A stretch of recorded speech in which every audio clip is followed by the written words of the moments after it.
Hello students आज इस video में हम एक नया चैप्टर स्टार्ट करेंगे, कार्य तथा ऊर्जा, वर्क एंड एनर्जी। यह है चैप्टर 11 और आज की वर्कशीट है वर्कशीट नंबर 65। स्टूडेंट्स, यदि आपने अभी हमारे इस चैनल को सब्सक्राइब नहीं किया है तो प्लीज़ चैनल को सब्सक्राइब करें और बेल आइकन को भी प्रेस कर दें। चलिए समझते हैं आज का हमारा क्या टॉपिक है। स्टूडेंट्स, वैज्ञानिक रूप से कार्य की संकल्पना आम रूप से कुछ अलग होती है। देखिए, हम जब बहुत ज़्यादा पढ़ाई करते हैं, बहुत ज़्यादा कोई कंप्यूटर पर वर्क करते हैं तो हम कहते हैं आज हमने बहुत काम किया है। लेकिन स्टूडेंट्स, साइंस की भाषा में इसे काम नहीं मानते हैं, इसे कार्य नहीं मानते हैं। साइंस की भाषा में जो कार्य है वह कुछ अलग होता है। देखिए वह क्या है। यदि एक बल लगने के कारण किसी वस्तु की विरामावस्था या गति की अवस्था में परिवर्तन आता है तो हम कह सकते हैं उस बल पर द्वारा कुछ कार्य हुआ है। मतलब यदि कोई वस्तु विराम अवस्था में है, हम उस पर फोर्स लगाएं और उसकी पोजीशन को चेंज कर दें, एक जगह से दूसरी जगह कर दें, तो हम कहेंगे हाँ यहाँ कार्य हुआ है। और यदि कोई वस्तु गतिमान अवस्था में है, सपोज एक साइकिल है वो चल रही है, यदि हम उस पर ब्रेक अप्लाई करें, फोर्स लगाएं और उस वस्तु को रोक दें या उसकी अवस्था में परिवर्तन कर दें तो हम कहेंगे हाँ कार्य हुआ है। तो बच्चों, साइंस में तभी कोई कार्य माना जाता है जब वस्तु पर कोई बल लगे और वस्तु विस्थापित हो। अदरवाइज जैसे पढ़ना, लिखना, सोचना, बातें करना, ये वैज्ञानिक रूप से कार्य की श्रेणी में नहीं आते हैं। अच्छा, हम एक और उदाहरण देखते हैं जो कार्य की श्रेणी में नहीं है। जैसे हम एक दीवार पे फोर्स लगाएं और वह विस्थापित नहीं होती है तो वहाँ पर भी कोई कार्य नहीं होगा। ऐसे ही विद्यार्थी अपना यदि बैग लेके खड़ा है तब भी कोई कार्य नहीं होगा। और जैसे हम बात करते हैं, टीवी देखते हैं, इस स्थिति में भी कोई कार्य नहीं होता है। बच्चों, जो फोर्स है सॉरी कार्य है, वर्क, इसको हम W से डिनोट करते हैं। और यदि हमें फोर्स वर्क निकालना है तो इसका फॉर्मूला होता है W = F/S। मतलब किसी वस्तु पर लगने वाला फोर्स मल्टीप्लाई जितनी वस्तु की अवस्था में परिवर्तन हुआ है, जो विस्थापन हुआ है, उसे हम इसमें मल्टीप्लाई करेंगे तो हमारा होने वाला वर्क हमें मिल जाएगा। वर्क बच्चों एक अदिश राशि है, इसमें केवल परिमाण होता है, इसमें कोई दिशा नहीं होती है। और वर्क की जो इकाई है, इसका जो मात्रक है वह है न्यूटन मीटर, जिसे हम जूल भी कहते हैं।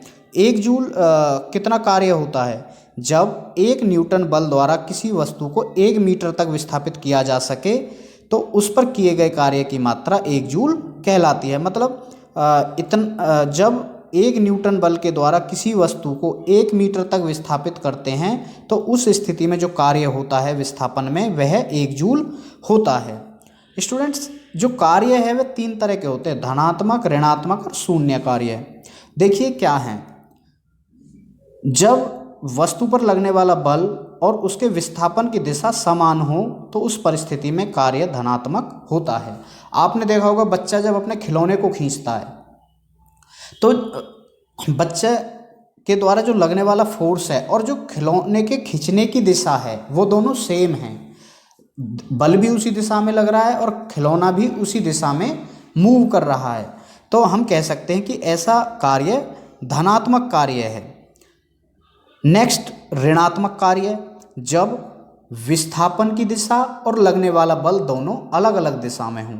स्टूडेंट्स, इसका यदि हम एग्जाम्पल देखें तो एक चलती हुई कार या बाइक में जब ब्रेक लगाते हैं तो ये जो कार्य है ऋणात्मक कार्य है, क्योंकि जो गाड़ी की गति है वो आगे की तरफ है, लेकिन जो ब्रेक लगती है ब्रेक उसे पीछे की तरफ फोर्स लगाती है।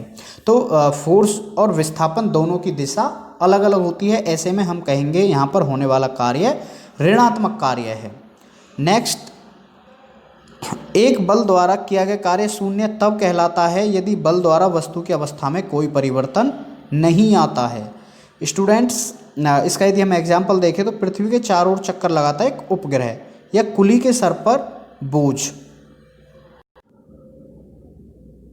बच्चों, सपोज कुली के सर पे कोई बोझ रखा हुआ है, तो ये कुली की अवस्था में कोई परिवर्तन नहीं करता है, तो हम कहेंगे यहाँ पर जो होने वाला कार्य है वह शून्य है, जीरो है।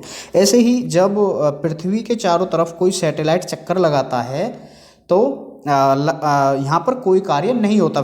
पृथ्वी इस पर क्या फोर्स लगाती है, लेकिन यहाँ पर कोई इसकी अवस्था में परिवर्तन नहीं होता है, यह अपने निश्चित कक्ष में इसके चारों तरफ घूमते रहते हैं। तो हम यहाँ पर कह सकते हैं कि यहाँ पर जो कार्य है वह शून्य है। चलिए अब जो क्वेश्चंस हैं एक बार इनको भी हम डिस्कस करते हैं। पहला है परिभाषित कीजिए किया गया कार्य। तो स्टूडेंट्स, जब किसी वस्तु पर बल लगाया जाता है और उस बल के परिणाम स्वरूप उस वस्तु की अवस्था में परिवर्तन होता है तो वहाँ पर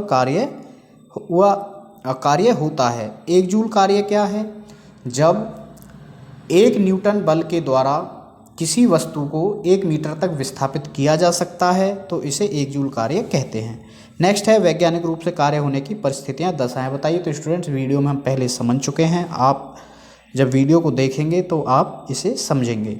यदि 5 न्यूटन बल के प्रयोग से 2 मीटर तक विस्थापित किसी वस्तु को किया जा सकता तो किया गया कार्य की मात्रा निकल।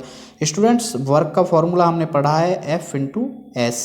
यहाँ पर F है 5 न्यूटन और S होगा विस्थापन 2 मीटर। इन दोनों का मल्टीप्लाई करेंगे तो हमारा वर्क निकल जाएगा।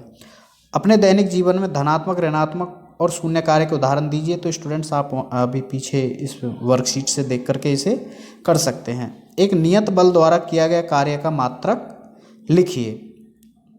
तो स्टूडेंट्स, कार्य का मात्रक होता है न्यूटन मीटर। स्टूडेंट्स, यह थी आज की वर्कशीट जिसमें हमने वर्क एंड एनर्जी चैप्टर के बारे में समझा है। स्टूडेंट्स, वीडियो यदि आपको हेल्पफुल लगा है तो वीडियो को लाइक कर दें, फ्रेंड्स के साथ शेयर करें और हमारे इस यूट्यूब चैनल प्राइम साइंस को भी सब्सक्राइब कर दें। Thank you.